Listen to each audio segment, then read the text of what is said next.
It's Alan Firestone. I'm coming to you from Rick Jones's shop. I'm just going to get on there and say a few words about Rick and his bunch up here at Quarter Max and RJ Race Cars. As most of you know, or know that know me, we had a really good year last year and having a good year this year, and unfortunately we finally crashed one at the finish line at Topeka, but anyway, good Lord willing, everything come out good. I'm fine.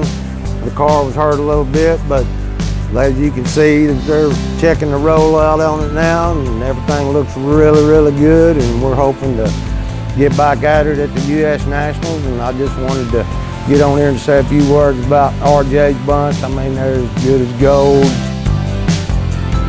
If you need a car built, if you need anything, I mean, there's testimony there. I mean, we crashed it like 190 mile an hour, and I mean, we pulled it back to the golf cart. So I'm fine, everything's great. Car looks beautiful. It's got a little cosmetic we're gonna touch up on the paint, but as far as chassis wise, I think it's better than it was. Really tell them that I appreciate everything that they do.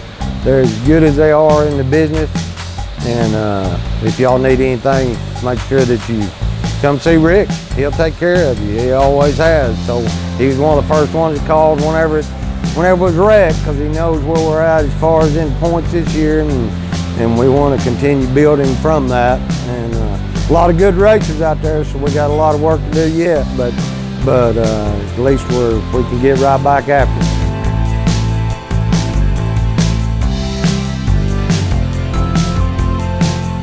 I just wanted to say hi to everybody, and everything's back to normal. We're going to get her back together, and I'll see you at Indy.